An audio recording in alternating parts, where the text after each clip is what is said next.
Okay, so you guys have to be running on quite the momentum after last season. Your first Final Four, make it all the way to state. Obviously didn't walk away with the title, but a lot to take away from that season. What are you looking forward to coming into this year? Yeah, there's no doubt. Last year was a special season for our program, for our kids, and our community. And it was something we feel very blessed to be a part of. Hopefully, we carry that momentum and excitement into this season. And obviously, we got a lot of new faces, but they went through the experience of that and understand how fun and how important it was to our community. And I think they've worked really hard to try to make sure that we've got a quality team as well this year.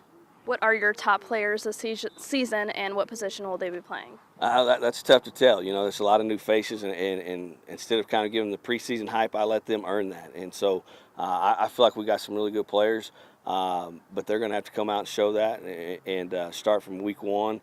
But like I said, we've got some guys that are returning. The two Hunt brothers returned from a year ago and played on our defensive line, Logan and Keegan, and those two guys are really good and kind of leaders for our defensive line.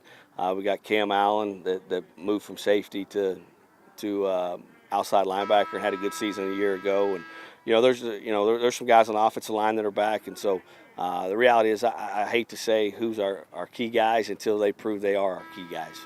So who's replacing like the Wyatt Woods and James Rexroths of last season? In the summer and coming in the first week, we try to create depth, and we got multiple guys running. Preston McCracken's had a good summer and done well at quarterback, and he's got a big arm. So we're excited about what he's shown this summer. Receiver Cannon Ellison mixed in time with Rexroth last year, and he's another big target. C.J. Ewell, our tight end, has done a really good job this summer of transitioning from a skill position to a tight end and understanding what that role is. So, I can name several guys on both sides that I feel like have a chance to have really big seasons. But once again, let's let them prove that and not let me hype them up. 18 seniors graduated last year. That's a huge chunk. What kind of legacy did they leave on this program? I think the legacy they left was, just their effort, their accountability. If you watched them play, a lot of those guys were undersized, but they played extremely hard. And I think if anything, they left the legacy of the mentality you have to play with to win big games. They play for each other. So to me, it was more the intangibles that graduated, that the legacy they left. Not necessarily, obviously they were good players, but the things they did as far as being good teammates, being good people, playing really hard, those are the things that hopefully they left their mark on our program, that what it takes to be that successful.